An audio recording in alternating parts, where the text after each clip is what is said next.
Donnie and Dolly. The team is supported by ableauctions.ca. Closing your business? We can help.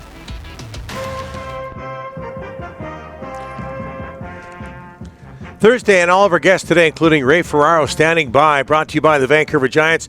Giants' next home game Saturday when they take on Victoria. Puck drop 7 p.m. Head to vancouvergiants.com to get single-game tickets and stay tuned for playoff ticket info. Canucks over the Flames 4-3 in a shootout last night. Here to talk about that and all matters NHL from NHL on ESPN, Canucks analyst on Sportsnet, Ray Ferraro. Ray, thanks for doing this, sir. How are you? I am good. I'm in Connecticut today. Got a little studio day at the campus, as they call it, and then I'm into Pittsburgh on Saturday for a game. So that wraps up the week. When's the last time you were in the Hartford Civic Arena, the mall, as they used to call it back in the day? Your old stomping grounds. Decades. They took the top. I think they took the top of it off at one point and redid it. So it's not as big as it used to be. The Wolfpack, the Rangers team, plays in there now. Yeah, man, I think I told you this. I might not have, but I bought my first stereo in the mall after practice. I was in the mall. We went up for lunch, and then on the way out, I bought a stereo and carried it down to my car in the parking lot and drove home. The good old days. I got to ask you this. We'll talk about the Canucks in a second. But one of my favorite Twitter accounts is Super 70 Sports. I don't think I'm the only one, but you were a guest on the Super 70 Sports podcast. What was that like? The guy looks like a beauty, by the way. Yeah, I'm pretty sure he is. What was really cool was like most guys, I guess, our age that have stumbled across that account, everything on there, like we had it, like you played with it, or you like even like the juice container that we all had in our kitchens, where the top would never stay on, and Mom would get mad because you'd spill orange juice all over the floor. Like we all had that stuff. So to hear his voice and not just read his tweet, now I can't read his tweets without his voice. Right? Like it was really fun. And he said he had a good time. We're going to do it again. Good. It's one of the few things on X now, I guess, that I go on there and I get full entertainment from, right? Like it's just fun. I really like it. Ray, that's a character come from behind win in Calgary last night for the Canucks. First time they've come from behind, trailing after 40 minutes of play. Your thoughts on that? Pettersson was obviously great last night, but they needed that 2 points and they got it. It was really interesting to me at some point I was like, what are the shots in this period? Yeah. And when I looked, they were 17-1. Yep. I think they ended up 17-4 or something like that. And it was like that's how, not that every game's going to go like that, very rarely will they, but that's the relentlessness of the attack that I think they envisioned. And JT Miller had a lot to do with that, right? And when he was JT from last year, you could roll the lines. It might not have been the most fancy or beautiful to watch, but it was just a relentlessness of forecheck and physicality and hunt the puck, and you lose it and you go get it back. And that's what I saw in the third period. And let's face it, they hadn't come back all year. So you're on the second of two nights and you're down to 5D, and there was a lot of things stacked up against them. So to dig deep, if there's going to be a moment that sparks a team a little bit, that's going to be it, because there were a lot of cards against them into that period. And how many times do you say, wow, they came back? And I mean, Lankinen wasn't even a story in the third period. And most times the goalie is a story, but he got to watch. And I do have to say, I don't know how many times you guys have watched Dustin Wolf this year, but man, that kid is good. Mm-hmm. That's a 7th round draft pick. I know. Yeah. And he looks a lot like UC Saros to me, like too small, can't play in the league. Oh, wait a minute. He really can play in the league. Like the Canucks should have won that game in regulation. I thought Wolf, like based on the third period, I thought he was like just awesome. Yeah, he played down the highway, Ray, in Everett, and He dropped because of his size. They love 6'4" goalies, Ray. You know that, but he's not 6'4". All of them do, and any one of these guys that are not 6'4", they can thank UC Saros for maybe saying for a team going, maybe he could be like Saros. Yeah, because that's really, when you think of it, how many guys are that size? They're just there's maybe a half a dozen in the league. Connor Zary, the hit on Elias Pettersson, the defenseman, Ray. It didn't look good, and now the Department of Player Safety is they're gonna talk to him, and it looks like a suspension is coming down the pike here. What are your thoughts on that? Good. He should get suspended. It was I know in the game today when somebody gets hit, apparently you've got to have somebody force a fight or retribution or whatever. But what he did was, in my day, it would have been called gutless because and I wouldn't say he's a player that you would associate with that play, but Pettersson makes a clean hit. You know what I loved? I'll tell you what I loved about the hit first. It was a step up, clean, shoulder to chest hit. Yep. It was delivered perfectly, and Kadri jumped right back up.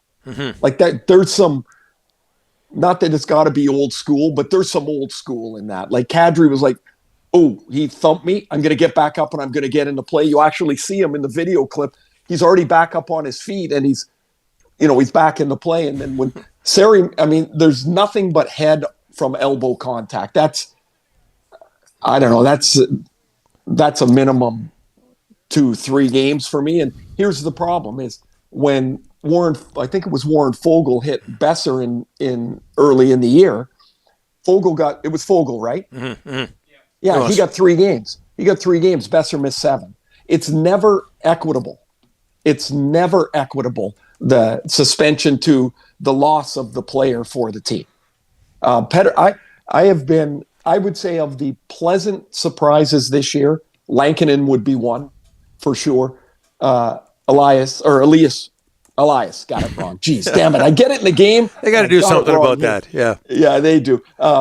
D-Petey has been number 2 for me. I would even put him ahead of Sherwood as a pleasant surprise because Sherwood you knew was an NHL player. Did you know he was going to be a player? Pettersson, I didn't. And man, he just doesn't make very many mistakes. So to me, this is 2 or 3 games for sure. It was Tanner Janot, by the way. Oh, thank you. Yeah. I knew I didn't. You had the team right. Didn't feel right. Yeah, but it didn't feel right. So sorry, Warren, wasn't you? It was the other guy. I had to look it up. Ray, Thank you, Donnie. Ray, we haven't talked to you since the deadline. Canucks, no trades. No Besser gone. They didn't trade their UFAs. Are you okay with that? Well, okay. So I think it was pretty clear. While maybe probably could have been a little more delicately said that there wasn't a trade for Besser. Like, what was the trade going to be? You can't make somebody give you something if they don't want to give you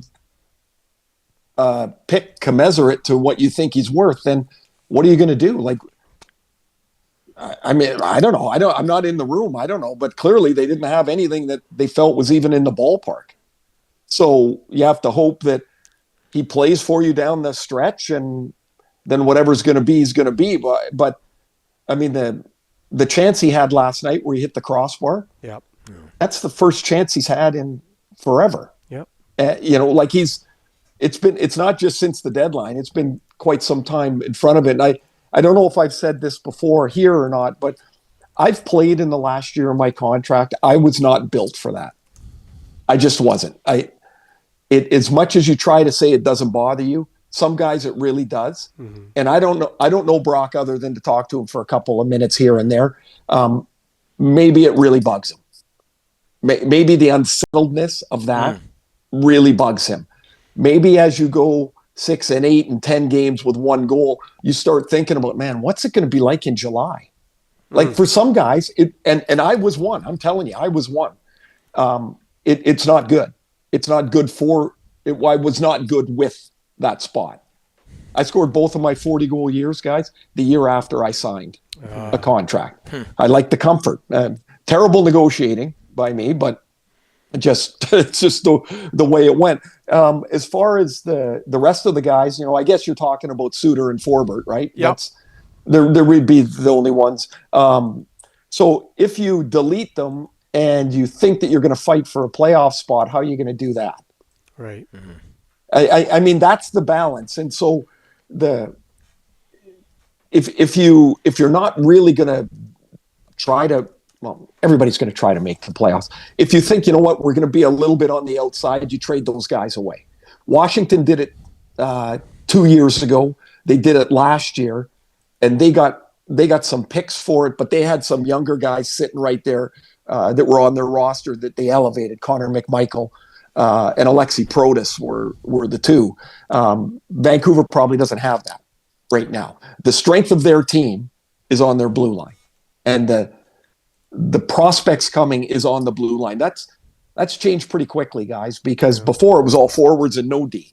So am I okay with it? I mean, I'm sure they wanted to. I would have liked to have seen them do something too. But if the deal's not there, like what are you going to do? You can't hog tie somebody and say you're giving me this pick or that player. It's, you know, my understanding is they had one less than mediocre reach for Besser, and that went away when the team went in a different direction. And so that was kind of what they had. Was it an Akai, Sansui, or Sanyo stereo that you bought in Hartford that day? Speaking of Super 70s sports. Donnie, I think Sony. Yeah. Oh. And I'll tell you. High end. I'll tell you. Yeah. Oh, well, yeah, kind of. Except the guy was pressuring me to buy a disc player. Oh. And I didn't want to buy it because I had all these records. And he's like, actually gave me a turntable and made me buy 5 discs. Oh, yeah. And he said, because these discs are the future. Yeah. And I'm like, who's going to buy these stupid things? Yeah. But, you know, so one of my discs, I remember one of them was Dire Straits, Money for Nothing. That was one of my first purchases. There you go. Those discs were the future for about 4.5 years. Yes, they were. I never got into the big ones, but like the video ones. Oh my gosh! What the hell were we doing? I don't know. I've no idea. Hey, it must be an emotional time for you, Ray. This is your last regular hit with us. It is. I did, as I mentioned to Ryan. I think I bit off more than I can chew this year. I thought I was going to be able to do the one hit with you guys and one hit with Jason and Mike and basically what happened is, through my own podcast and the travel, of course, and we just got 4 games added, or I got 4 games added to my schedule as we chase around Ovechkin, and I'm like, man, I just can't do this. Like I feel badly because I told you I would do it, and I'm hopeful you guys are understanding of it, but I just sometimes it's like ordering dinner. It's your eyes are bigger than your stomach, and I'm like, man, I need a break, man. I need a break. Well, it was great having you. But I do enjoy it. I do enjoy the bullshit of Dolly not wearing his shirt when he said he was going to wear his shirt and all that stuff. Yeah. Right? Well, because it was factual. Now you look like Johnny Cash. We both do, yeah. He's got black on. I got black on. Johnny Cash Day. So do you. Have you got black jeans on? On? Yeah. I got black sweatpants on. Oh, there you go. It's the only Johnny Cash song I know. It's a Burning Ring of Fire. That's the only song I know. That's one of the discs you got in Hartford that day. No, that was on my album, Donnie. Okay, that goes way back. Okay, Ray, It's been a blast. We'll get you back when we can, but thanks for everything. Yeah, please reach out. We'll as we get down towards the last few games of the year, see what kind of race we got going on, and as the way the night ended last night, I think we're going to get into the last week of the season, and it looks like there's going to be 3 or 4 teams crawling all over each other to get in. Yeah, big time. A lot of fun. Ray, thanks for this. Appreciate it. Hey, guys. Rick, Donnie, thanks. Hey, guys. Be well. You bet.